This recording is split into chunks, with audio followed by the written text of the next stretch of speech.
Back in March, my mom, 50s, and sister, 22, got into a fight, and my sister is saying she will never forgive mom, and she has tried to turn me, 23, against mom too. To give some context, 6 years ago our parents' marriage ended when mom found out dad had an affair and father a child with someone else. Dad ended up becoming official with the other woman and moved in with her and their child. I severed ties with dad at the time. He'd never been a very engaged dad, and though he said he wanted to be more engaged now that he had a new baby, that made it worse in my eyes. That he'd only step up after he had a baby 16 years younger than me? Nope. Not happening. My sister didn't go to see him for more than a year too, but then after talking to mom she decided she wanted to try with dad. Mom told her she would never stop her from doing that if she wanted a relationship. My sister told me the real draw was having a younger sibling. She tried to convince me to have a relationship with dad for the same reason, but I told her I didn't want to know the baby, who was over a year old by the time she tried to convince me. That created a weirdness in our relationship because she wanted us all to be a family. But I told her I would never be a part of that family. I told her in my eyes I never had a dad, just a mom. And there is more than a little truth in that. He was never there for us as kids, and I don't want to give him a chance to make it up to me. My mom asked my sister to respect the fact she could never forgive dad and would never want a relationship with dad or his family. She told her she would be civil for her sake and would be polite at her birthdays, graduations, weddings, etc., but that was the most she would be willing to deal with him. Which my sister said was okay. Then back in March my sister texted mom and told her she was dropping off dad's 6-year-old and 4-year-old to her house, so please answer the door ASAP, because dad's wife was rushed to hospital and she wanted to be there for dad and they needed a sitter. Mom texted her back no, but my sister carried on to the house anyway and mom simply didn't answer the door. My sister tried for like 20 minutes before she left with the kids. They ended up going to the hospital with her, but apparently they were asked to leave unless the kids were patients. They were limiting the kids' access to the hospital. My sister ended up confronting mom a few days later, which is when the fight happened, and she won't talk to mom now. My sister has told me all about it repeatedly, shown me the texts repeatedly, and called mom names repeatedly to my face. Last week she finally asked me how I could still talk to mom after that, and she told me I needed to be on her side. I looked my sister straight in the eye and told her that I would have kept the door closed on her too. I told her I never would have agreed to babysit those kids. So I wasn't on her side. My sister told me I'd have been cruel beyond words to not answer the door when I knew someone needed to take care of the kids. That mom was cruel beyond words. I told her those kids are not mine or mom's problem, and she accepted them. She loves them, she has a relationship with them, but we do not. My sister's still talking to me, but only to give me shit about what I said. She can't wrap her head around the fact I wouldn't support her and would do the same thing mom did. Comment 1, every time she brings it up, just stop engaging, cut the call, get up and leave, reply K or don't respond at all. If dad needed sister's support in any other way than babysitting, he would and could have arranged alternative care for the kids for her to be there. Instead, your sister thought that her being there would be more helpful and that leaving 2 small and likely confused/frightened kids with an adult they'd never met before the best choice. Comment 2. NTA. Your sister has absolutely no compassion or empathy for the trauma your mother and you have suffered at the hands of your father and his mistress. She attempted to dump the products of that trauma on her, with no notice, without consent, and had absolutely no respect for your mother. As innocent as those kids are, they are nothing but a reminder of the betrayal of the person she thought she could trust and would spend the rest of her life with. Your sister is a bad person. Story 2. Completely stepping away from my household's finances. So to cut an already long story down some, I grew up in a house where money was used as a weapon. My parents used it against each other, against us kids, against everyone in our lives growing up. It's caused me and both my younger siblings to be way more transparent with money than is honestly necessary.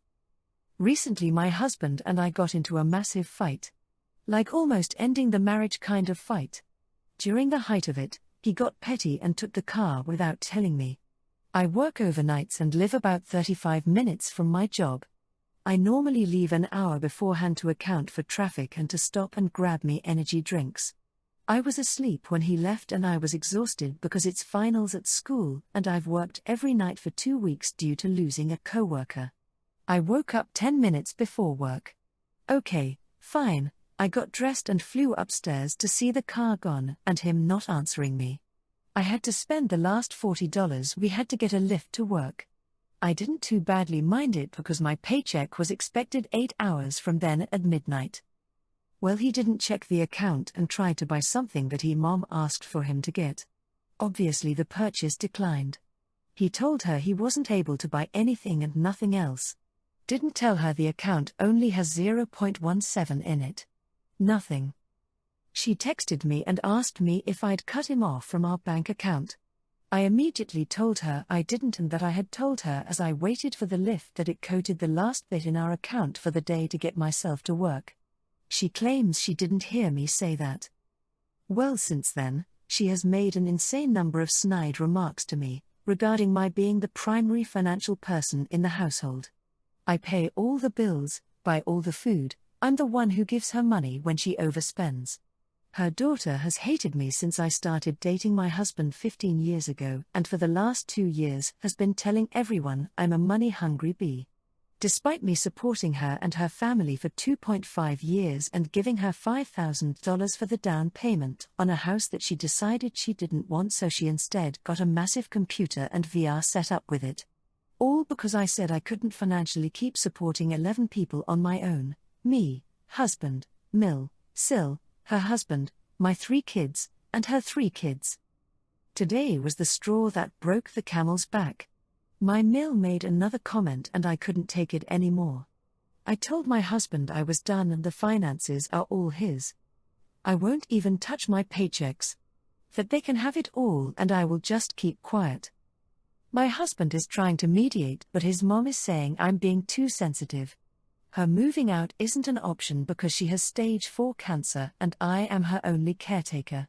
I'm not going to stop taking care of her, I am just not going to engage anymore in finances. Comment 1. There is so much here I don't understand. Does your husband not work? How are you supporting all of these people on a single income? How did this all happen in the first place? Instead of handing over everything to your husband, it sounds like you need to separate your finances so he is responsible for his share of things, including financial support for his family. TBH, it sounds like you've majorly enabled their irresponsible and disrespectful behavior. Are you sure you want to stay in this family? What are they contributing to your life? Comment 2. You need to get a divorce and just support yourself and your children. Don't give him control or you will all be homeless in a month. Sounds like you're being mentally and financially abused by your husband, Mill Sil. You need to get rid of all the dead weight. Let your Sil be Mill's caretaker. Start thinking about your future. What kind of life is this for you? Your children see what's going on. You deserve better. Story 3, not agreeing to split the bill for a Mother's Day dinner. My mother texted my oldest sister and I that we will be going to a restaurant on Friday, yesterday. I agreed and made sure to free up my evening. Come Friday, we were 11 persons, 2 families, at the table, including my grandma, aunt, uncle and cousins. Near the end of the dinner, my sister stood up and went away somewhere. When she came back, she had a receipt in her hand, so my mom asked if that's the bill she was holding. My sister announced that she went to pay and that me and her were treating the table today for Mother's Day. I was shocked because we never discussed that.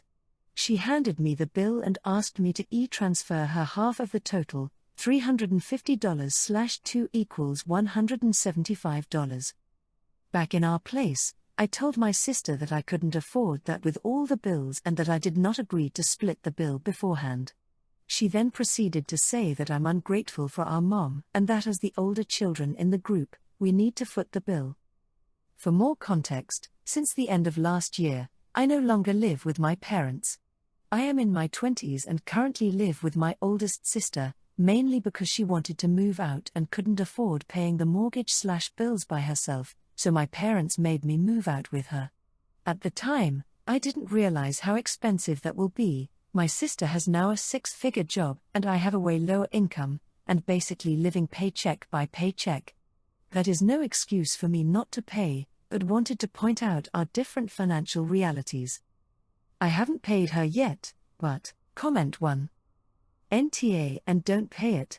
This wasn't something you agreed to, so therefore you shouldn't have to pay that much. It's not that you don't appreciate your mum, you just simply cannot afford that much at the moment. I would be livid if one of my children tried to do this to their siblings. Comment 2. NTA. If your sister wanted the two of you to treat the rest of the family to dinner, she should have asked you about it before she invited anyone. It's rude and presumptuous of her to spring that on you at the last minute. You never agreed to pay for anyone else's meal. You went to dinner under the logical assumption that you would be paying for your own food and that's it. Story 4, making husband sleep in kid's bedroom? We have a 2-year-old who wakes up every morning between 5 a.m. to 5:30 a.m. We take turns waking up with him. Here is the issue. When it's my morning, baby wakes up and runs over to our bedroom to my side of the bed and starts pulling on the blanket to wake me up or tries to climb on the bed. I wake up, bring him downstairs and start the morning routine, diaper change/breakfast, etc. When it's his morning, baby wakes up and runs over to our bedroom to my side of the bed and starts pulling on the blanket to wake me up or tries to climb on the bed. I tell my husband to take him, but my husband takes too long to stretch, get out of bed, put his pants on, etc. It takes him 10 to 15 minutes to get out of bed, while the baby is climbing all over me. It fully wakes me up and I cannot go back to sleep after. Husband says he's trying but cannot jump out of bed in the mornings and needs 10 to 15 minutes to wake up. We have tried putting a gate on his bedroom door, but he shares a room with his 5-year-old brother. If he cannot get out of the bedroom, he climbs to the top of the bunk bed and wakes up his brother. I have suggested switching bed sides on my husband's morning since baby consistently comes to my side of the bed. I figured on his mornings baby will wake him up on that side, but husband says he can't switch sides because he can only sleep well on his side. So lately, I kind of force my husband to sleep with the baby on the bottom bunk, double floor bed, on the nights before his mornings, and I lock our bedroom door before sleeping so I don't get waken up in the mornings.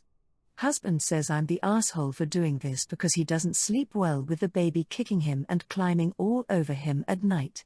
So, comment 1. If your husband needs that long to wake up, then he needs to plan ahead on his mornings. He can set an alarm for 4:45 a.m., do his get out of bed routine, and then greet your child as he comes running through the door. Your NTA, he's clearly trying to just make you do the work. Comment 2. A 100% NTA. He's told you he can't wake up straight away, you've now removed that option for him. He's just sulking that he can't use weaponized incompetence to make you deal with the little one instead of him.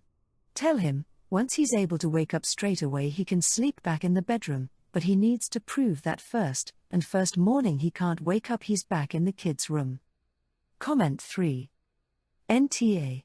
He can either figure out how to hop up and do the rest of his stretching routine downstairs, or he can sleep with the baby on his nights. You not only deserve, but you need sleep. What is his profit solution other than keep doing what works for him only? Also, my kid woke up around 5:30 no matter what time she went to bed, with 0 naps, until she was over 5. Later bedtimes just meant a crankier kid. I understand the impulse to make suggestions, but few. Every kid is different, and every family has to find their own routines and schedules.